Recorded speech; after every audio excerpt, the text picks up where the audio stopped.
So that's when I found out that you just cannot paint a kitten. Like you should not. No. You know. But hey, welcome. Hey, it's welcome to the Coincidence Men podcast. Oh, yes. This is the Coincidence Men. We are four Toronto-based comedians.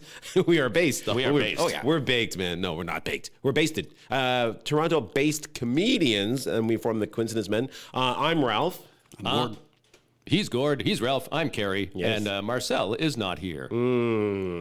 He's the mystery man. And we also want to introduce Brent, who's sitting behind the table. Making us all sound great. Yes. Yay, Brent. So Brent, push a button and make something happen. Yeah. I just got all tingly in my special zone. I feel fresh. Yes. Downy fresh. I feel Downy. Oh, Downy's not our sponsor. My fabric has been softened. That's what she said.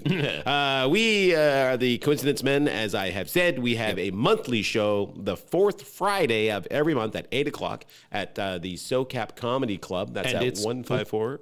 No, go ahead, please finish the No, address. no, I want to know you where were- they no, you were interrupting I was me. going to say it's called the Stupid Good Comedy Show. Thank you, because I was not going to say that. Exactly. The Stupid Good Comedy Show. 154 Danforth Avenue on the second floor above the Black Swan Tavern. Yep. Yes, now every episode of the Coincidence Men is, of course, brought to you by a sponsor. Today's sponsor is Adequate Sack. When you want a sack that's just adequate, get Adequate Sack. Oh, man. All this stuff is just lying around our house, Jim. Oh, what are we ever going to do? I don't know. I'm sorry to interrupt you. It's okay. I had nothing of import to say. I was just going to say, I got this box to put stuff in. It doesn't fit right. I got this random sphere to put stuff in. It doesn't hold things. It sounds like you people need Adequate Sack. Hey, a guy broke into our home. That's right, and I'm armed. But Here- wait, he's got a gun and he's got something in his hand. Yes, this is an Adequate Sack. Put your stuff in that. Later. Our place is clean, Jim. Adequately so. Yes, Adequate Sack. When you want a box that's good, get Good Box. Otherwise, get Adequate Sack. Available in your grocer's freezer. A product of Quelm. A Quilk subsidiary. From the makers of stuff. stuffinc.com/ca.org.rom.com. Som. Nom nom nom. Pid. Hey, welcome. Hey, So glad we got that out of our I system. thought All right. that was just like a pee that won't end. Well, I'm peeing now. Anyway, so yes, we often talk about topics relating to people and improv and all kinds of things as we get going, because we like to talk about stuff. Yep. Sure. Anyway, Sure. but one question that gets asked of us a lot, because many of us not only improvise, but we teach improv, and most of our students, especially for myself, are not people who want to be performers. They're just, not just, but they are regular people who don't want to get on stage, but they've heard about Civilians. improv. They've heard, getting outside your comfort zone, pushing the envelope. Although, how can you push an envelope when it's stationary? That's the quality of comedy you can learn from Ralph McLeod That's in it. his improv classes. It doesn't get any better than that, baby. Dad Jokes 101. Ooh. What's the most painful time of day? 10 to 9 is. I don't know what's worse, the jokes themselves or the amount he laughs at each joke himself. I think it's the fact that Brent has kept his mic on during this whole time. Any hoodle. So I get asked like a lot of times, like, why should I, as John Q. Public or Joe Q. Public Or John Cusack. John Cusack, Or John Q. Adequate Sack. John Q. Adequate Q. John Sack. Sack, Q. John Sack. He's not here. Don't cue him. Yeah, he's gonna miss his line. Anyway, why? What could I, other than being remarkably entertaining and hilarious, what could I get from improv? Carrie, what springs to your mind when you get asked that question? Well, I get asked that question a lot, Ralph. And usually I look at them blankly and say, why did you talk to me in the bathroom? But when people ask me that question in an appropriate setting, I'll say that taking an improv class, I think no, in all seriousness, or at least in partial seriousness, semi-seriousness, I think that the average person or any person can learn many things from improv that you can blend into your everyday life. I think it's just an openness saying yes to things. Well, obviously, improv is about yes and. That's the the 2-word phrase that sort of is the guideline of all improv. Right. And as humans, we are sort of trained to, for lack of a better word, to say no because it's safer, because it's because saying yes to things can be fearful.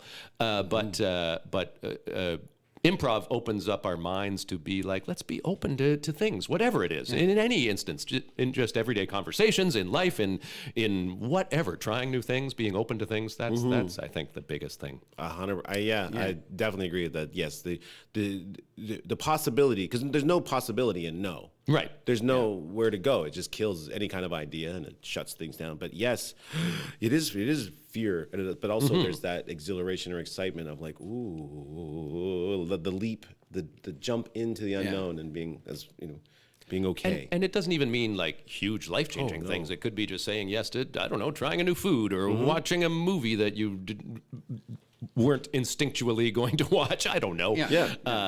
But you never know what the possibilities are. Changing defaults away from no, which is protective, into like, okay.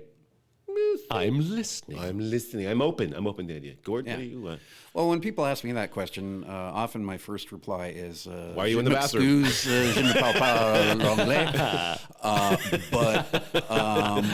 Especially in a bathroom. Well, especially in a bathroom. I don't know. Like one thing that I think is that people sometimes might not realize is that everybody's creative in their own way. And I think a really good thing about improv instruction and stuff is allowing people to tap into their own creativity that they might not have realized was there so much or had been lying dormant, because life has a way of saying no to you, right?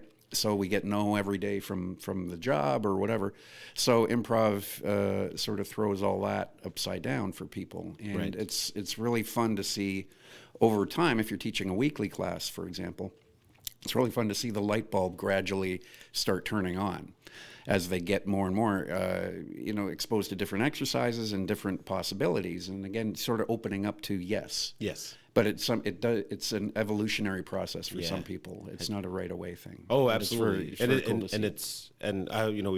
We've spoken before about improv being like philosophy and Taoism. And there's this quote about Taoism is that, it's like the ocean. The further in you go, the deeper it gets. And with improv, it's the same. Like you can learn to improvise in a moment, but the entirety of your existence and imagination will never you'll never get all the possibilities out of it. It's always, you can find more and do more things and be open more, and it's a gift that keeps on giving. The further you go, the deeper it gets, but then you hit the barrier reef and cut your toe. You probably get stung by a jellyfish long before that would happen.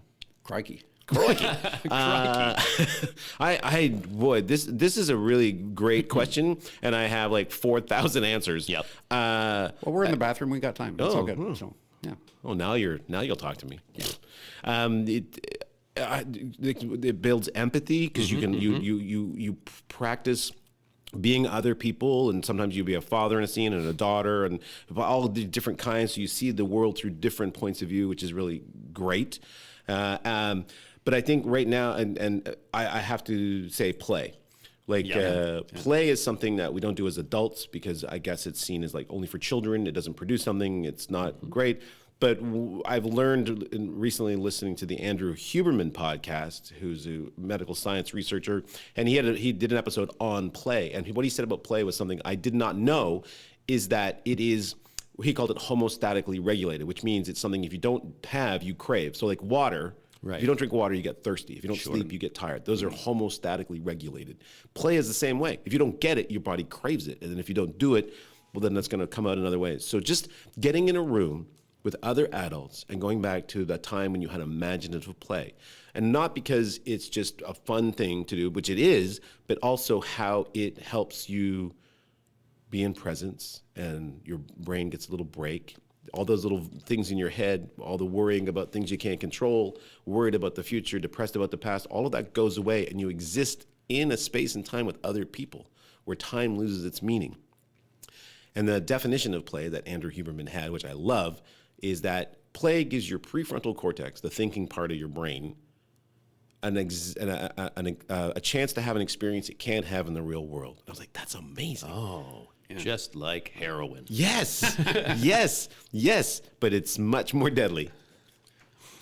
Well, that's a great segue into our closing bit, right? Yeah, right. It's tonight on the deadliest of oceans. Boy, oh boy. We join our seafarers as they crash over the Great Barrier Reef. Oh, look at that, Clement. It's a Great Barrier Reef, it is. Yes, of course it is, the Great Barrier Reef. We're about to crash into it, Clement. Oh, I see that. Crikey, what's that? It's the Great Barrier Reef. We are crashing into it. No, but I mean coming out of the Great Barrier Reef, Clement. Hey, who crashes into my reef? Oh, it's Neptune, king of the sea. I am Neptune, king of the sea. Can you let me introduce myself? I'm a goddamn god, after all. Oh, sorry there, Your Highness. Well, yes. Oh, I haven't had many visitors here in a while. Well, we are new here. What brings you to the reef? Well, we'd like to drive around, and then we thought, crikey, we'll crash into a reef. You! Excuse me, are you from Australia? I don't know.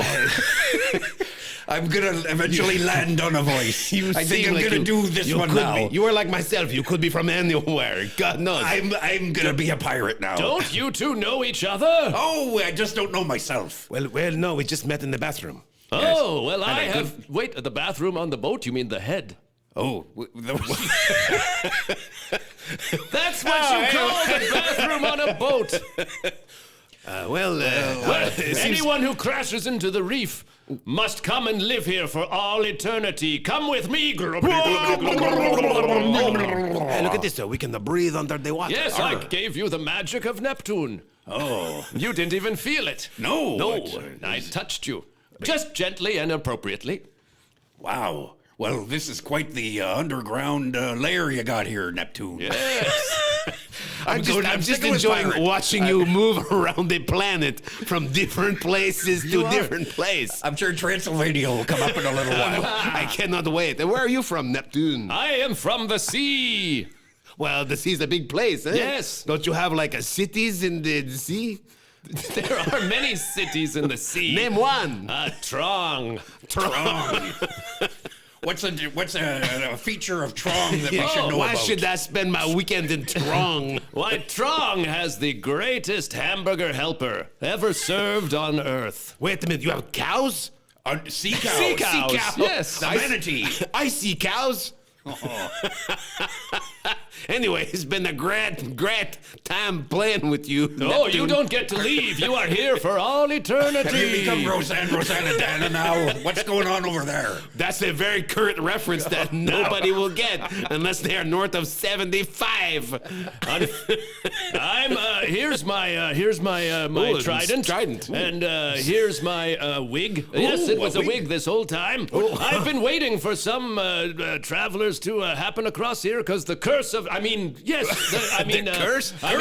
enjoy being Neptune. Bye. Oh, I think we got forked. We got forked, all right. Oh, yeah. He's a big trident, fork you. Okay, well, we are now co-Neptunes. Oh, I'll be Neptune A, you be Neptune B. I'm up to my Neptune and... shit. He said something about a curse. Well... Now I want to be Rosanna now. And I am cursed to wander the whole world vocally speaking. I think I will now try the Transylvanian. And this has been another episode of The Deadliest of Oceans. Tune in next week when we go to the Hudson River. That's an ocean. It's connected The deadliest to of oceans. As opposed to the liveliest. Yeah. Oh, that's a whole other series. Yes. The liveliest. You know, I don't like going deep in the sea to a club because there's no atmosphere. I think that's the end of our podcast. Thanks for tuning in to the Coincidence Men podcast. That's the end of all of our podcasts. Yeah, so we're the Coincidence Men. We have a show the fourth Friday of every month, 8 o'clock at the SoCap Comedy, SoCap.ca, the Stupid Good Comedy Show.